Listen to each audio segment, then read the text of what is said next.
What is there in that pot? Water. Water. For what? Actually, there also Chana. Yes. So that's what I was suspecting. And now there's water. I guess if we can pour that on some tree or something and just throw the pot. What's the use of it?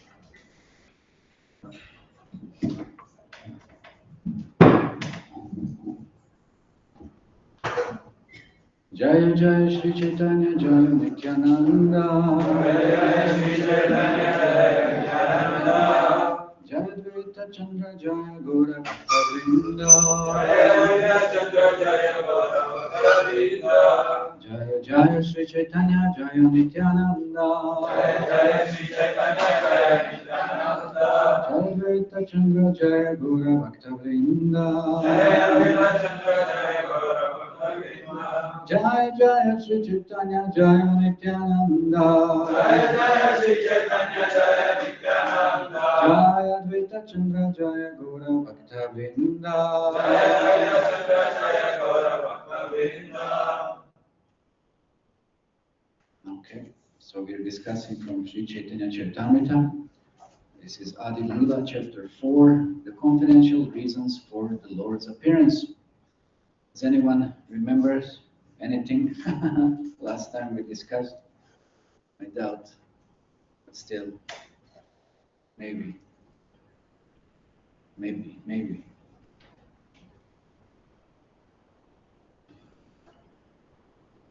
Oh, is that, no?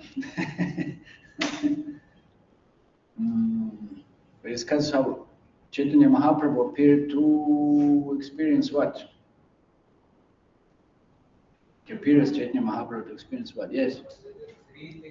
Three things. Okay, to understand position of Srimati Radharani. Second was this, to experience bliss. To experience bliss, and then what else?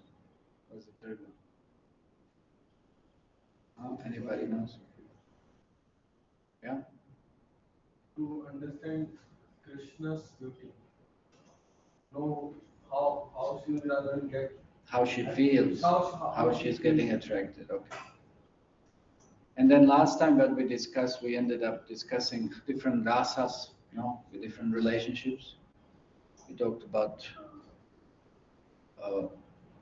well, a few of them. I don't know if you covered everything, but basically there was friendly rasa, as Shanta, Dasya, Vatsalya, Madhurya, Sakya. So anyway, let's continue today. This is text 27, 28. Let's see what is going to be described. Eshuddha Bhaktalana Harimu Avataram Hariva Vividha Vidha Adbhuta Viharam Vaikuntha Nahi Ye Lilara Pracharam. No, the throw that pot. Just kick it out in the dustbin. What's the point of keeping it?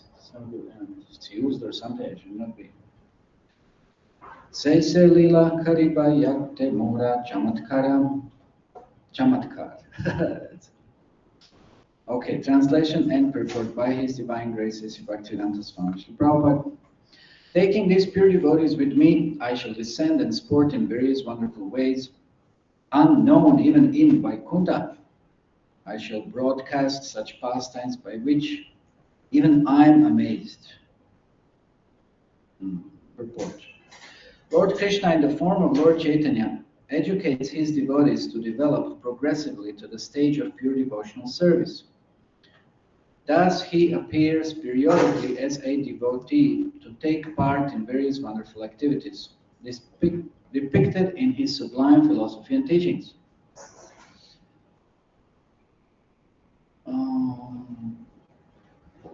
Didn't we discuss this one? Huh? I think we did. Of course, you don't remember. So that's very interesting for me, and I can keep on repeating same things, and nobody will ever notice. Same thing over and over. It's just like a golden fish. What's the unique feature of the golden fish? Anybody knows? Yes, what? It forgets everything. Yeah, it forgets everything. It's a golden fish, and you may think, wow, golden fish, so nice, no? Golden fish, of course it's not golden, but it's like golden fish. But it just has a very short memory. Manda sumanda manda matayo manda bhagya hipadritaha, just like anybody else in Kali Yuga, but specifically golden fish. You can keep it, and that's the good feature about it. You can just keep it in 1 feet kind of space, water, that's it, and put maybe whatever you want to put. That's it. You don't need a big space, because as soon as it just comes this way, and turns around, there's something new, okay, to explore. Just that much is enough. It's always exciting for the golden fish. Just forget. We are also forgetting. That's not good. We're forgetting Krishna. That's why we are here. It's our disease, forgetfulness. And you know what you're forgetting? The major reason, because you're not sharing this knowledge with anyone. You're not sharing this knowledge with anyone. If you would have been discussing this, let's say you come today evening home or something, and just, okay, what did we hear in the temple? And you just speak it, you just repeat it, you just something, whatever, at least some point, that's going to stay, that's going to remain.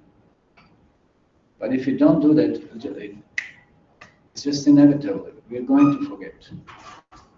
Or maybe tomorrow or something, we just think a little bit about some of those points raised up here. Something we will retain. Otherwise, we'll always keep on forgetting. And once, well, it's not good. It's not good. It's not good, because we should know. This is an educational process. If you don't learn, we'll commit same mistakes. No? If you don't learn, we'll commit same mistakes. We will maybe commit even some offenses. We will not know how to use facilities in Krishna consciousness for Krishna. There's so many flaws if we don't learn. We are essentially educational institution. We have to learn. So if we don't learn, then how will we progress? How will we make any advancement? How will we understand anything? How will we get higher taste?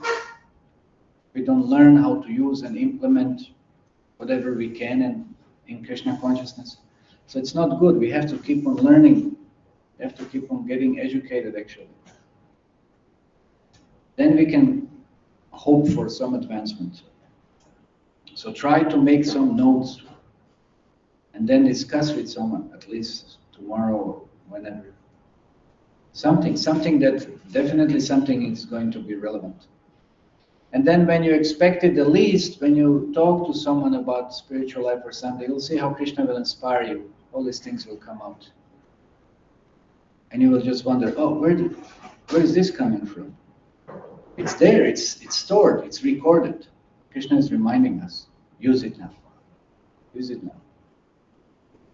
But it should be really recorded. You know, there are good recordings and bad recordings. Good recordings are recordings when we are more conscious. It's a greater impression. No? It's a deeper, good, I don't want to say scar, but let's say impression. But it's like a scar. Yeah. But more positive, it's a good impression. But if it's like very faint or something, nothing will remain much. Just like I have this scar here. It was 3 months back. I just made it like, it was funny. That was pretty deep. It's still there. So if it's something very faint, you know, like recently there was something else I was cooking. That's gone. That's finished. It was very, very, very light. So we have to make a deep scar. Then it will remain. But that's a positive scar. And that scar has to be there, you know, in the mind. Okay, so we discussed that. Krishna comes, Chaitanya Mahaprabhu, we say he comes, so it's not they cheated me, you know, it's not 27, 28, it should be text number at least 29, I guess. Okay, so let's read text 29. So Chaitanya Mahaprabhu said he comes to present these amazing, amazing pastimes that are not there even in Vaikuntha planets. So text 29. Mo vishaye gopi ganera upapati bhave yogamaya karibeka apana prabhave. The influence of Yogamaya will inspire the gopis with the sentiment that I'm their paramour. Port. Yogamaya is the name of internal potency that makes the Lord forget himself and become an object of love for his pure devotee in different transcendental mellows. This Yogamaya potency creates a spiritual sentiments in the minds of the damsels of Raja, by which they think of Lord Krishna as their paramour. This sentiment is never to be compared to the mundane illicit sexual love. It has nothing to do with sexual psychology, although the pure love of such devotees seem to be sexual. One should know for certain that nothing can exist in this cosmic manifestation that has no real counterpart in the spiritual field. All material manifestations are emanations of the transcendence. The erotic principles of amorous love reflected in mixed material values are perverted reflections of the reality of spirit. But one cannot understand the reality unless one is sufficiently educated in the spiritual science. Some points here. Om Gyanat Mirandasya Giranjana Shalaka Chakshunam Yena Tasmai Shri Gurave Namaha. Namo Vishnu Pada Krishna Krishna Bhuttaleshim Devaktiranta Swami Nitinamri Namaste Saraswate Devi Gauravani Pracharne Devi Shrishushnyavadi Paschati Vishtarini Jai Shri Krishna Chaitanya Prabhu Nityananda Shri Gadadhara Shri Sri Gaura Bhakti Vrinda Hare Krishna Krishna Krishna Hare Hare Hare Rama Rama Rama Hare Hare. Okay, I'll start from the end. It's kind of funny. One very senior devotee of Srila Prabhupada, disciple of Srila Prabhupada, he made a comment about one other devotee. He said, whenever he receives the new book, he starts reading it from backward, from behind, checking things. That's funny. Well, there are some interesting things there. You can, check some credentials of the author or this and that, some other, and that will, create some kind of amusement or interest about the introduction and the essence of the book. There are various reasons, but why I want to do this today is because Prabhupada, it's very interesting conclusion here, which will help us understand the beginning, what has been stated in the beginning. So what is it? He said, one cannot understand the reality unless one is sufficiently educated in spiritual science. Again, we come to this point of education. So how will we understand what is spiritual? How will we distinguish what is spirit from matter unless we have the information, unless we have knowledge? How will we do that? And for us, that is so essential because we are so engrossed in the matter, we are so engrossed in the body. So how will we distinguish what is spirit, what is body? How will we know what is spiritual body? Because we see nowadays any kind of religion, they call it mundane religions, they're pretty much focused and pretty much absorbed, and they're identifying themselves with the body. They're identifying themselves with the body. They think when we die, then we'll assume the same body again. What a horrible thought. It's like assume the same body. Of course, it's going to be kind of a little better, but better by what? And then there's a lot of speculation about it, just pure speculation. So, and then everything will be same, and anyway, I don't want to get in. But it's such a gross bodily conception of life. Such a gross bodily conception of life. That's why people practicing different religious processes, we see it so evident. They have a lot of racial issues amongst themselves. They have a lot of social issues. And it's all based on the body. There's so many other issues, and everything is based on the body. Until we come to the point of understanding the soul, we'll always make some kind of discrimination, but again, based on the body. And that's going to create a lot of difficulty, a lot of problems, a lot of offenses, and quite a lot of degradation in the, even whatever kind of spiritual consciousness one may have. It's just bodily conception of life. This bodily conception of life, it's just cause of so many disturbances, so many disturbances. Why? Because that's the nature of Kanishta Adhikaris. Who is Kanishta Adhikari? It means it's somebody who's beginning the spiritual life. Somebody who is very neophyte. He doesn't understand, he just doesn't understand the essence. He'll be very much attached to rules, regulations, principles, but he won't understand the essence of it. And even that he won't understand. Even rules and regulations he won't understand, because there are always greater and better rules and regulations. He'll always miss out, and therefore he'll be always in conflict with others, and he'll be always very limited, narrow-minded, offensive, very dangerous state. It's nice. It's better than being irreligious or whatever, but very unstable. Very unstable, with little faith. Anything can shake his faith, disturb him. It won't be fixed. And he definitely won't understand the higher imports and purports of spiritual practice. So that's a very, very undesirable position that one should be. One should remain in. That's what Prabhupada was always emphasizing.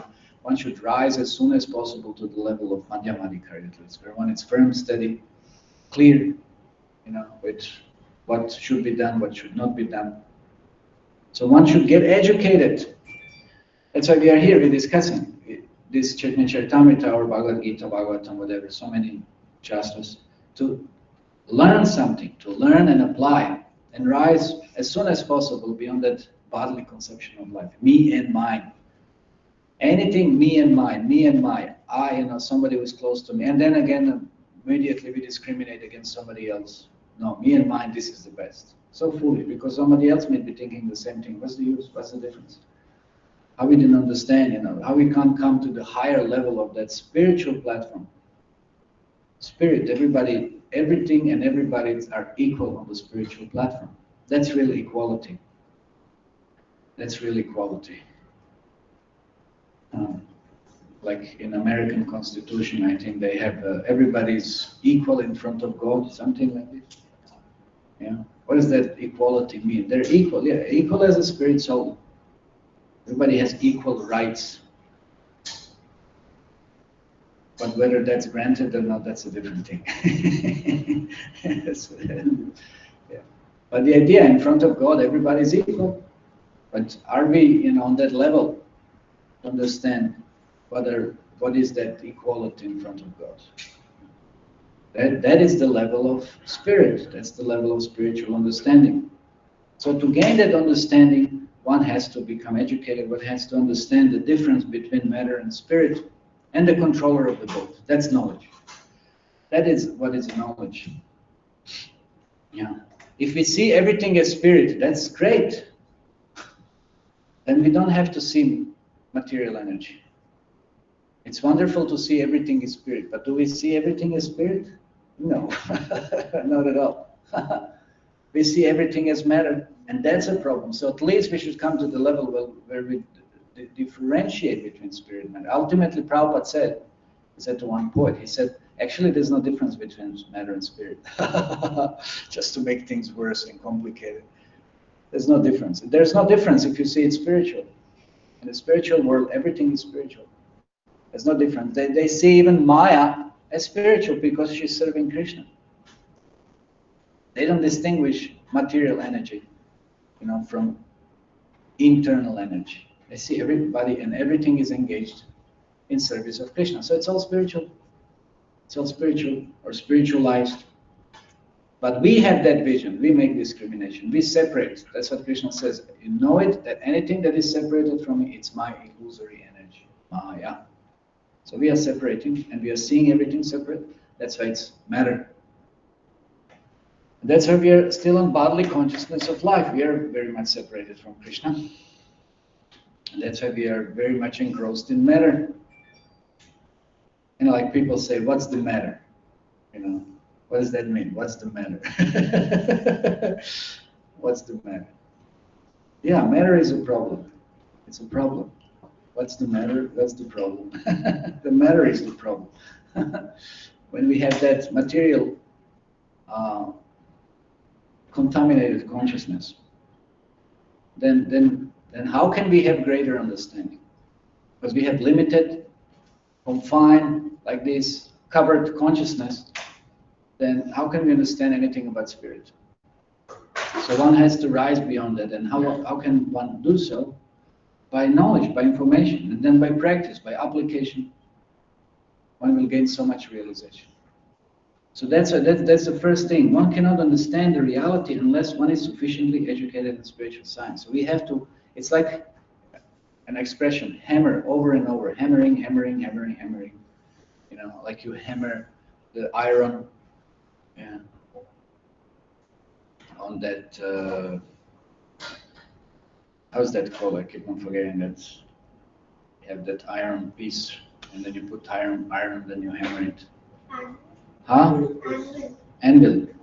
Anvil. Yes. So that's why you also have to keep on hammering. Hammering our mind, hammering our intelligence. By what? By information, by knowledge. Keep on adding, absorbing as much as possible. So otherwise, we will have material consciousness, and otherwise we will separate this energy, Krishna's energy, from Krishna. We will think it's meant for us, and that's material consciousness. But when we connect, and this is very much interesting here. This is Srila Prabhupada talks about Yoga Maya. Yoga Maya is the energy which connects everything and everyone to Krishna, for pleasure of Krishna. But being separated then becomes, same energy becomes Mahamaya. The Maya which keeps us in illusion. So if we know how to connect, then we can understand the reality. Reality in connection to Krishna, or reality that that is not in connection to Krishna. Because in the spiritual world, there is a type of beings, they are manifestation of Krishna's internal potency. They never come to this material world. Or they, even if they do, they're never bewildered by Maya. Because they never see the distinction as which we are seeing. They're Antaranga Shakti, we are Tatashta, we are marginal. We can make this distinction. They just don't. They're always eternal Krishna's associates and never fall under bewildered consciousness. So we make this distinction. So in order to rise from, for us, I mean, which are conditioned and they're making those distinctions. So to rise beyond those dualities, to rise beyond those illusions, bewilderments, we have to have knowledge, we have to have information. Then we can clearly understand what is really reality, what is that, what is spirit, what is matter. Because it's so easy once you have ample information to accommodate everything else and understand what fits. Then it's easy. If you don't have, then it's very difficult. Then it's not descending process, but it's ascending process. It's an empirical process. This is what we see very much in science. We're trying to figure things out from our limited point of view. How is that possible? How can we understand anything greater? How can, infinite understand anything about, somebody who is who is so great? I mean, our position, it's insignificant position, finite. Our position is finite. So how can we understand something about somebody who's infinite, who is so great, who is so wonderful? How is that possible? It's very difficult. But if we receive the perfect knowledge from the absolute perfect source, then we can have much greater preview. We can have much greater understanding. To the extent that we can grasp that, and to which extent we can grasp it, that depends on our purity. That depends on the revelation. That depends on the mercy that we are receiving. Yeah, and Krishna can give us knowledge. He will give us knowledge. He will give us intelligence to understand. We can do that, but we have to have desire. So that's why it's interesting here. Then we'll get the understanding. What is spiritual science? Because the Vedic process is the process, it points to the highest, points to the best first, the ultimate first. Then it kind of like a lamp, if you would have a lamp, then it shines from top down, no? You have a table lamp or something when you're studying or something, Then it shines like that. You don't try to figure out things from the table up. No, you start from the light, greatest source of enlightenment and the most focused source of enlightenment. No, that's how you start. Then everything is the clearest. What is the position? Like, let's say we mentioned Kanishtadikari. So Vedic explanation wouldn't say, okay, this is the lowest type of devotee, then there is a higher, and then when you understand, then you understand what is the topmost. No, it starts the other way around. It starts with describing who is the topmost person. You have immediately definition. Who is the topmost? Who is the most qualified? Who is the purest? Who is closest to Krishna? You understand the essence first. Then you go descend down to whatever lowest category there might be. So that's why first we have to understand that distinction, spirit, matter, controller of both. Then you can keep on descending and analyzing, getting into details. That's how things work. That's the Vedic education. So first, the most important point is the most essential point. And then from there you can keep on expanding. Yeah. That's the Vedic presentation. The most important is the most revealed point. So then you start with that. You don't start with like there is a process of who is Bhagavan. So then you don't start, oh, this is not Bhagavan. Or this person is not Bhagavan. Okay, this one is also not Bhagavan. And this is also not, that chair is also not Bhagavan. And this is not Bhagavan. And that, so who is Bhagavan? Where is Bhagavan? No, first you come here, you come to the temple. What do you do first? You go in front of the altar, you take darshan of Radha as Vihari said, this is Bhagavan. That's the point. You don't go around the temple here and say, in the garden, it is This is not Bhagavan. Okay, that car is not Bhagavan. That tree is not Bhagavan. Neti, neti, neti. Not this, not this, not this, not this. So who is Bhagavan? Where is Bhagavan? We don't keep going around saying it's not this, it's not that. No. Come to temple. First thing, the most important thing. What is this temple known as? Shri Shri Radha Rasbihari Hari Temple. No. That's the whole point. So you first receive the most essential, the most important information. And then you go into all the details. Yes, you can go to restaurant, you can go here, you can go, this is whatever it is.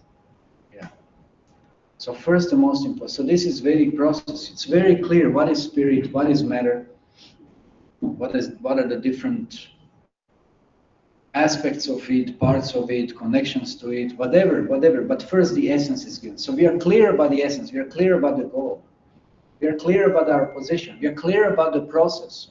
Everything most important is presented first, and then details are given and filled up later on. This is the Vedic process. This is how things work. So that's why one can understand, and again, it's very deep and meaningful sentence here Prabhupada is saying, is one cannot understand the reality and one is sufficiently educated. So one has to get an education. An education from the point of view of essence. What is the essence? And then when one has that, then one can keep on discussing what we were discussing last few times. What did we say? What did we discuss? What did we discuss last few sessions? Rasa. Rasa Basa. Rasa, yes. Who said that? Where's your hand? Next time, suspension. Okay, so Rasa, yes, we were discussing about different relationships. So you want to understand different relationships, then you have to understand the essence. If you don't understand the essence, you'll speculate. You will speculate and commit. What is the offense to the holy name if we speculate? Which offense to the holy name is that? And Krishna. When you start speculating and not understanding the real position of the holy name, what is that offense? Who knows this? Nobody knows the offenses. Bolo. Yes, but where is your hand now? Interpreting or thinking it to be imaginary. Both fifth and sixth offense. So if we are not clear with the position and potency of the holy name, we'll make offenses. Same thing with Krishna, because holy name is no different than Krishna. Same thing applies. If we are not clear about who Krishna is, and we'll make offenses. Then we will project our own conditioning upon Krishna. I'm lasty, therefore Krishna is lasty. Is that nice? Is that what it should be done?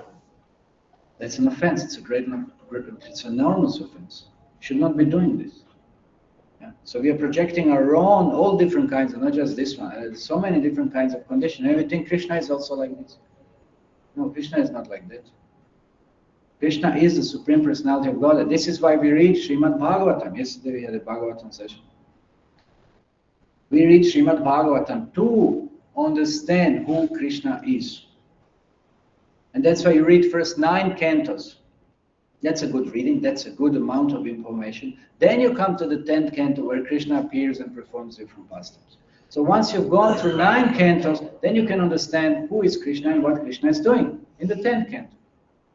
If you just jump on the 10th canto and start reading 10th canto, then that's not going to be a good idea.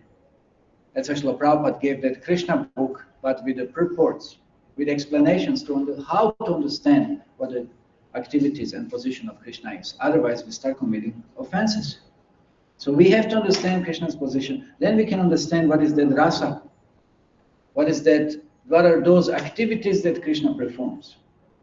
With the gopis, what are gopis' position? Gopis are not ordinary living beings. Gopis are pure spirit souls. Internal parts of Krishna, mostly, of Krishna's energy, and never contaminated, never selfish, as we are.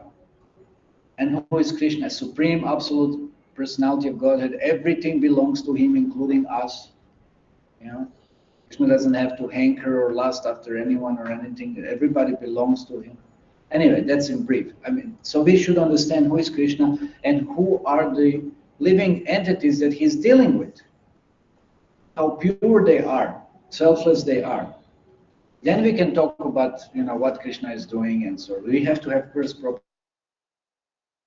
access to such kind of pastime. Even though we might be hearing, but we are hearing it with a perverted consciousness, with a perverted mind. So that's something that's offensive. That's something that's wrong, and that will degrade us in our spiritual pursuit. So that shouldn't be going on. So therefore, we would be under then, in such case, of course, under Maya, illusory energy. But here, Srila Prabhupada had said, there is also Yoga Maya. We mentioned Yoga Maya. What's the function of Yoga Maya? Yoga Maya creates so many different kinds of arrangements for Krishna to experience bliss in those different kinds of relationships. So Yoga Maya, it's just a very, very interesting manifestation of Krishna's internal energy. And she can appear in various forms. She appears in forms of Purnamasi. Mostly we hear about Purnamasi. Of course, Subhadra also is there.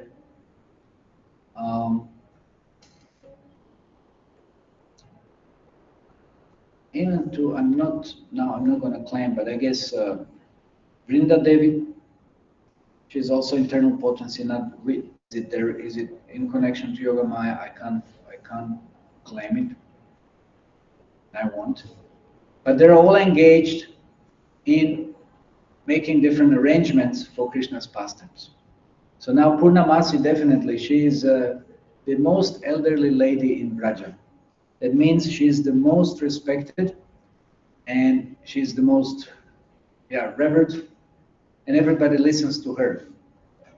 So when Radharani wanted, all the arrangements were made, and I won't keep on telling stories, it's already time pretty much. I'll just mention quickly. When they made all the arrangements for Radharani to marry Krishna, and Mother Yashoda, put the turmeric on her hands and set her home and everything, that meant she like some kind of engagement, and then she became bewildered and she washed there. There is a Pilipokur in Vrindavan where that happened. There's so many pastimes, anyway, so many leelas, and there already the gifts have been exchanged between Nanda Baba and Vrishabhanu, and so many things were going on. But then Purnamasi, oh, that's not good. She thought this is not good. This marriage will never take place. So she interfered. She said, no, now it's not good time. It's not good time. It's not auspicious. Better to postpone it. Of course, it never happened. So she makes all this different. But why she does that? Because she wants to draw rasa. It's not the same. Parakya and Swakya, it's not the same. It's a big difference. Big difference in a relationship. I won't explain this now. Anyway, maybe we'll come to this. Madhurya or something. But the point is, Yoga Maya acts in such a way to enhance different pastimes of Krishna in different relationships as such. So she interferes in so many ways. I was just recently listening to one work I won't mention because maybe somebody will start reading that. You should not read this. You're not supposed to read that yet. One work of Rupa Goswami, of the Acharyas.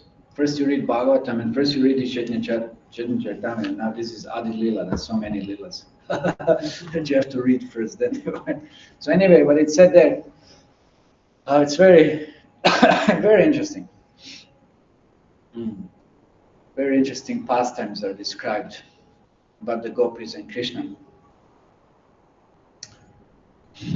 So should I mention it or not? That's another. That's like.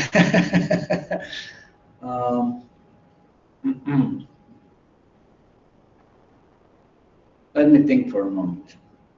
A little intermission. Little intermission for a moment. Okay, to some extent. Well, how Purnamasi interferes. Okay, one maybe incident we can mention. How Purnamasi interferes. When, say, there are, pastimes between Jatila. If you know Jatila and Kutila, yeah, that sounds Kutil and Jatil, it's like crooked and they're all funny, but they're all great devotees of Krishna. They're all great devotees of Krishna, and Krishna enjoys, all these different kinds of interferences in the his relationship with others. So that's also part of the pastime. So whenever Jatila suspects that her daughter-in-law Radharani has something to do with Krishna. Then Purnamasi interferes. And she said, no, no, no, don't worry, it's not like this. Da, da, da. Because she has that position. She's the elderly lady. She has so much respect and everybody follows her. And she's the most influential.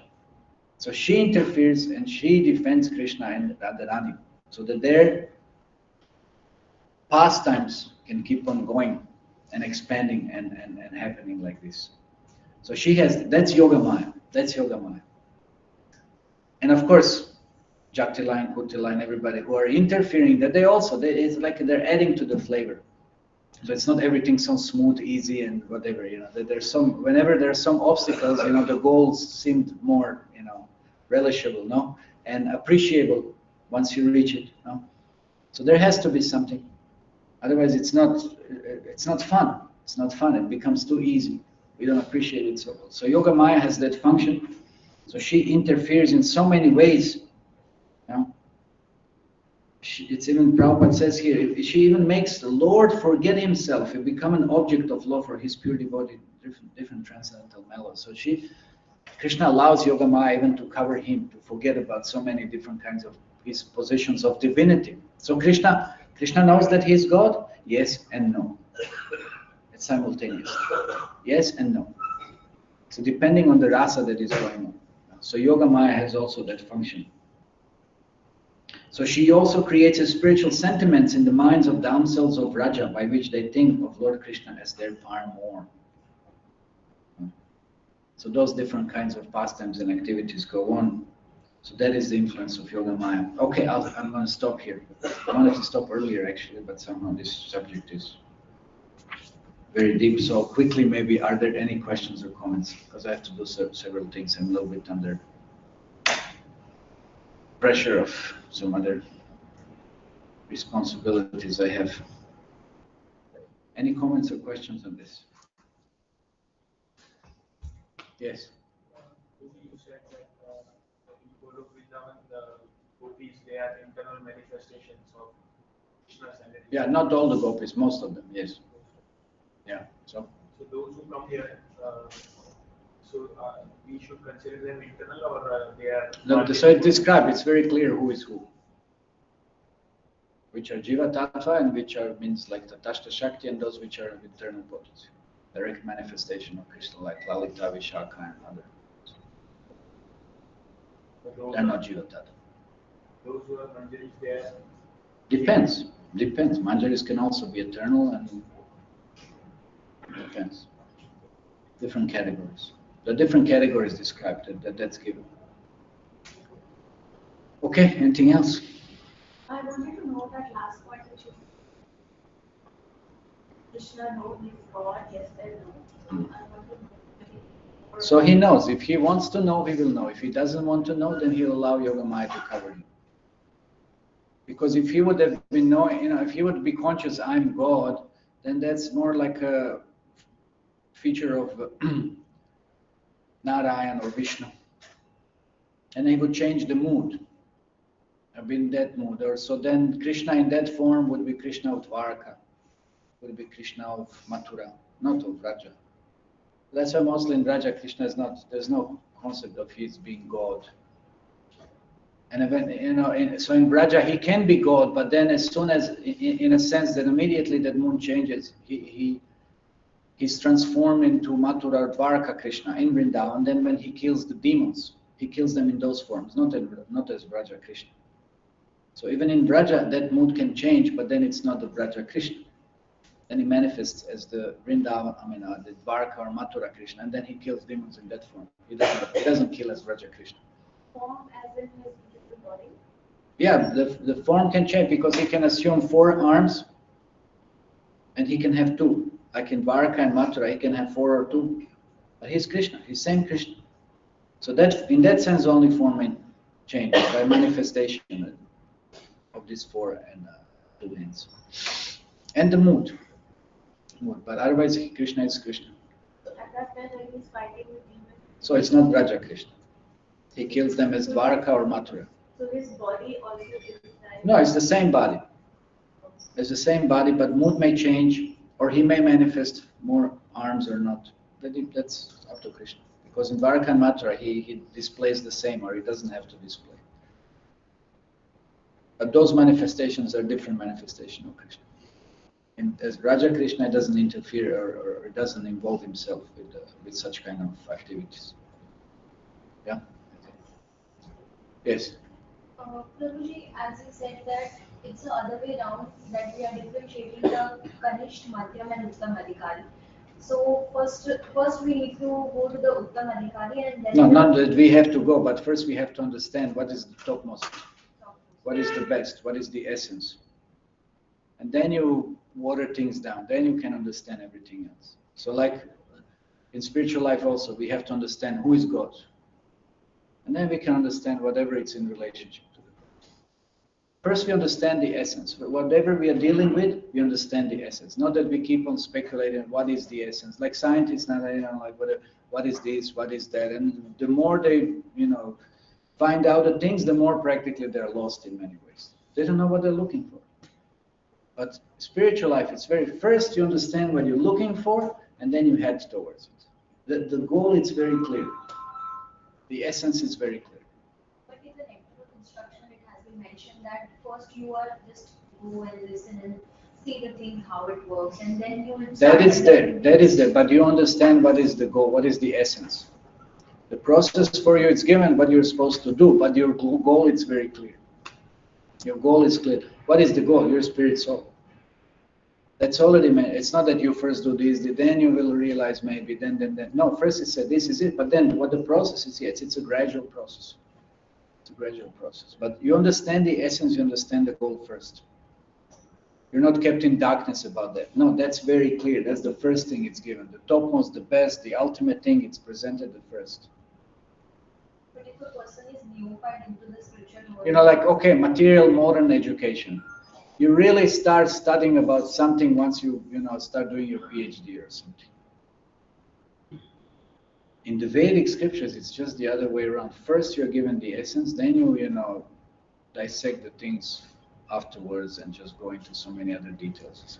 But first, we go to so many details, we get general this, that. No, it's completely the opposite process of education.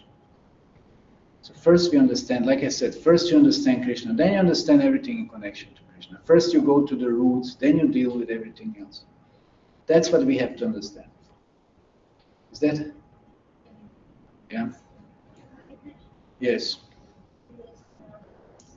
Prabhuji, in the beginning of the class, you said that we need to share how to memorize, because we have a short memory and we forget what we study. So if we do not have anyone in the home or anyone... The Prabhupada said, preach to the walls. How do we... Preach to the walls. Get some plant. Get some golden fish, something. Yeah, that's funny. Yeah, it's not funny. It's like, whatever. Just keep on, repeating things, sharing, whatever. But you have to start doing this. And Krishna will make arrangement that, if you really have that desire, he'll send someone who would listen to you. Talking to the plants and pets makes no sense, because eventually they are sold in some way. Definitely. So they Yeah. purify. Yeah. I mean, I was just kind of joking, but it's a fact. It's a fact. And it's not true that, like devotees have experience. You memorize some verse or something. You just go out anyway. You just speak the verse to people. They may look at you whichever way they want to look at you. It doesn't matter. You just do it. You memorize the verse like this.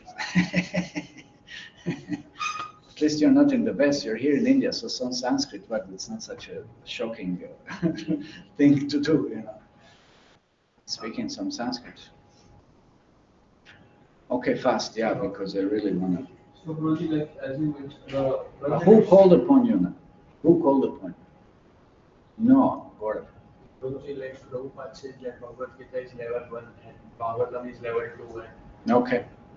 Chaitanya Charitamrita level 3. But we see that I have seen Bhakti Siddhanta Saraswati Thakur says that without understanding Chaitanya Charitamrita, we cannot understand Srimad Bhagavatam, because this is like the mind of Krishna. and Bhagavatam is like a character of Krishna. Bhagavad Gita is like a Vani of Krishna. So how should we understand that? How should we approach it? Should we go with Bhagavatam because Prabhupada says? No, we go first. We understand what's the essence. At least we're giving information what's the essence. We might not maybe understand, but we are given information what is the essence.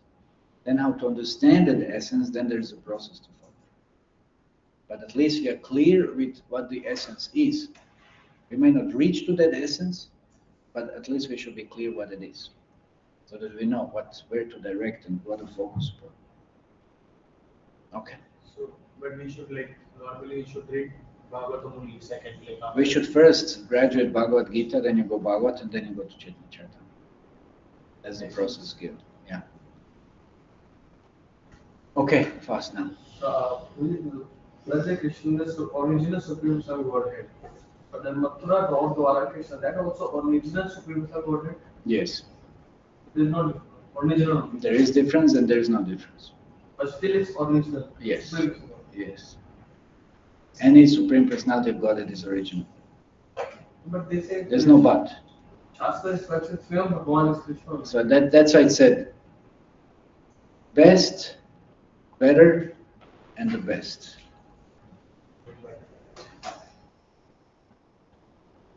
Okay, they're all the best. Okay, Sri Chaitanya Charitamrita ki jai, Srila Prabhupada ki jai, Guru Premanande.